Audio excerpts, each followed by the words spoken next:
오늘은 2026년 3월 27일입니다. 출근하자마자 영어 독서하기 윌리엄 스테이그의 The Real Thief라는 가벼운 책으로 한번 시작합니다. Gawain stood on guard outside the new royal treasury, its dangerous halberd gleaming in the bright sun. The pavement of a bit hot for his feet, and he raised for first one, over so slightly and then the other.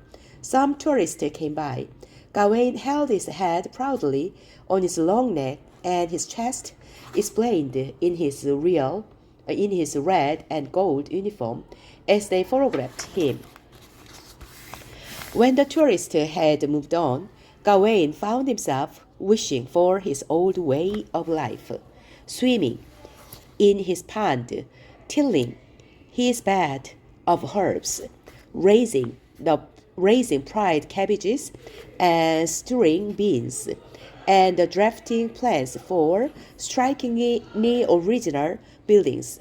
He had always dreamed of becoming a great architect, and he had visions of a new palace he was sure the king would love. It would be oviform, that is, it would have the real shape of the egg. Being chief guard of the newly built royal treasury made him as important goods, but the job bored him. Then why had he accepted it? He had been chosen for the post by King Basil the Bear because of his upright, trustworthy character, and he had accused because he couldn't possibly have refused. He loved the rough, gruff, fatherly king. His heart warmed in the king's presence. He admired his strength. He loved the smell of honey on him, on the fur, on his robes, on his breath.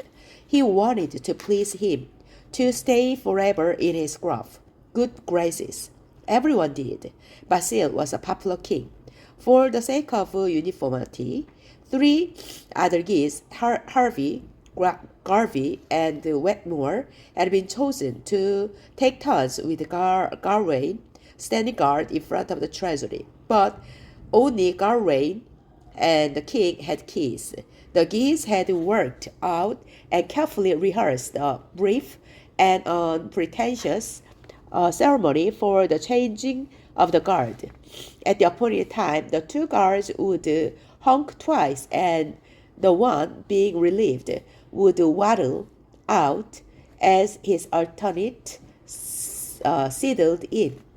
Once a day, Gawain had to unlock the massive door, shove it open with his shoulder, and go into the treasure house to make sure that all was in apple pie order. Then he would lock up in again. The king himself now and then went to the treasure house, and he opened the massive door with a mere touch. He put things in, or he took things out, jewels, medallions, precious crowns of historical interest, money garnered as taxes for running the government.